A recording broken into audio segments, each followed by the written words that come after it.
7 kali di dalam itu disebut dia yang datang itu laki-laki. Nah, Kenapa roh-roh? Aduh, udah deh. Coba tolong cari Grab dulu.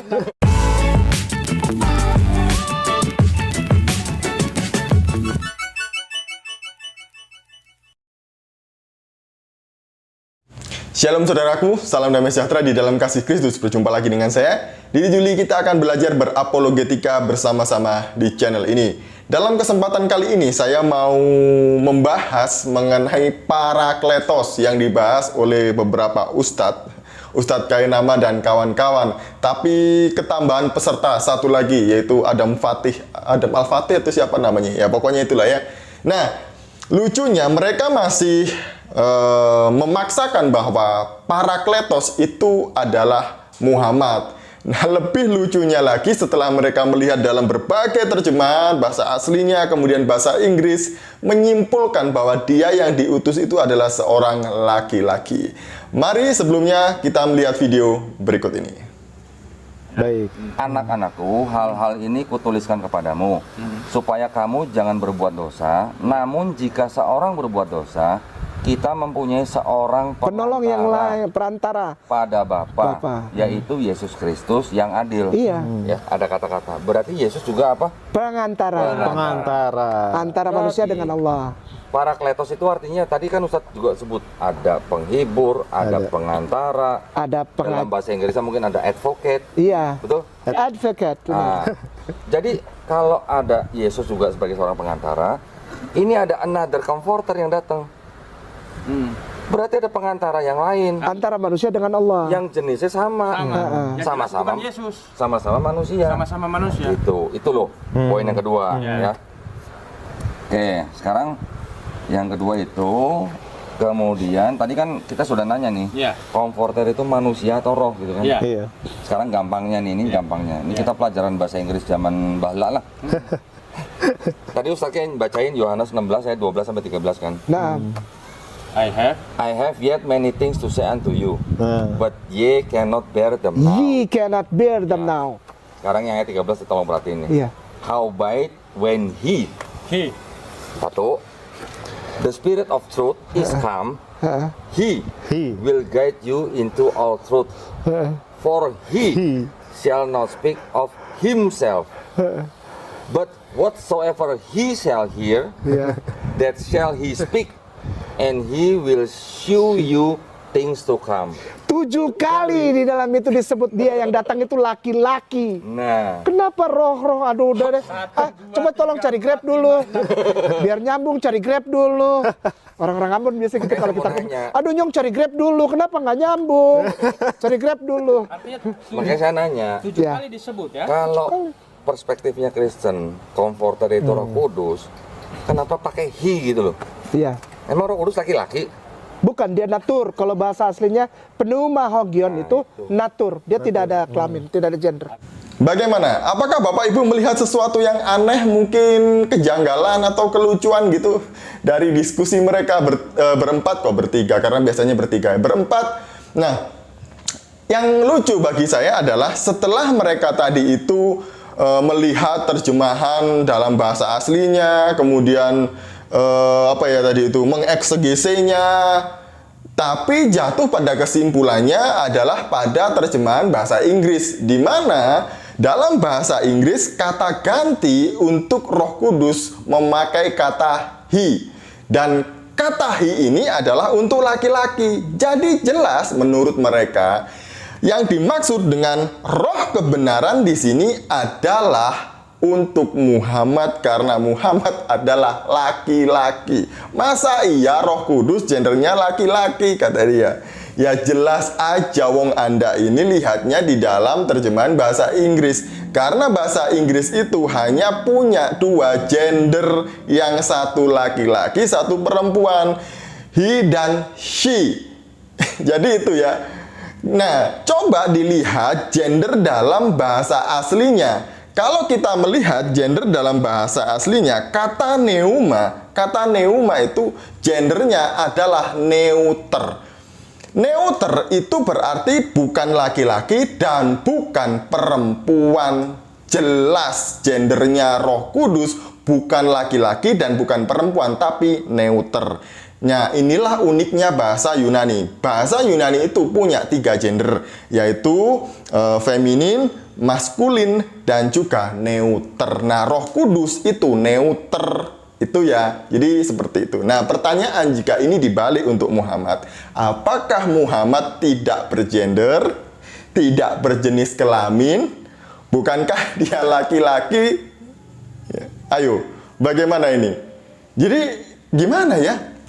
Lucu saja kalau saya melihat orang-orang ini memaksakan ayat dengan konsep gatuk-maduk atau cocokmologi ini. Nah, kalau memang ini diterapkan kepada Alkitab, bagaimana jika kita menerapkan hal yang sama, standar yang sama kepada Al-Quran? Apakah kata ganti Allah untuk Al-Quran itu bukan he? Mari kita lihat. Mari kita melihat. Saya nggak akan menafsirkan ya. Saya cuma mengajak Bapak Ibu untuk melihat Al-Quran di dalam surah Ali Imran, surah ketiga, ayat yang kedua. Saya bacakan dalam versi bahasa Inggrisnya. Allah, there is no God but He, the living, the eternal. Jadi, kata ganti untuk Allah adalah He. 1. Kemudian, mari kita melihat di dalam ayat yang ke-6. It is He who forms you in the wombs as He will. Kata ganti untuk Allah juga He. Terus lanjut. There is no God except He. 3. The Almighty, the wise. Selanjutnya, contoh saja ya. Sekarang ada di ayat ke-18. Allah bears witness that there is no God but He, and do the angels. Kemudian di ayat yang terakhir, there is no God but He. Sekarang saya kembali bertanya kepada Anda-Anda yang terhormat ini. Kenapa dalam bahasa Inggris kata ganti untuk Allah pakai kata He? Apakah Allah kalian laki-laki? Tolong dijawab. Kalau Anda mengatakan Allah kalian laki-laki, bahaya. Ayo, yang mana yang benar? Jadi, jangan menafsirkan Alkitab dengan memakai kacamata dan otak Anda yang Islam itu. Karena bagaimanapun, latar belakang agama pasti akan mempengaruhi seseorang menginterpretasikan kitab suci agama orang lain. Jadi, seperti itu seharusnya. Kalau mau mengkaji Kristen, silahkan mengkaji Kristen berdasarkan kacamata kekristenan, dalam sudut pandang kekristenan. Begitu pula sebaliknya. Saya juga tidak akan mengkaji agama Anda untuk apa gitu. Saya cuma bertanya aja melalui surah Ali Imran dengan ayat yang kedua, 6 dan 18 tadi itu. Apakah Allah Anda laki-laki? Jadi seperti itu ya. Nah, kalau kita kembali ke Yohanes 16, itu konteksnya adalah ketika Yesus mau terangkat ke surga, dia berjanji akan memberikan seorang penghibur kepada murid-muridnya, yaitu Roh kebenaran yang akan menuntun mereka pada kebenaran. Jadi, tugas dari Roh kebenaran itu adalah memimpin para murid kepada seluruh kebenaran. Artinya begini, selama Yesus masih hidup, ketika murid-murid itu bersama-sama dengan Yesus kurang lebih 3,5 tahun, murid-murid itu sama sekali nggak ngerti apa yang Yesus katakan gitu ya. Padahal mereka terus bersama-sama. Mereka bingung dengan apa yang Yesus katakan dan ajarkan kepada mereka. Karena itu adalah hal-hal yang baru yang mereka terima. Sebelumnya mereka tidak pernah mendengar dan tidak pernah menerima itu.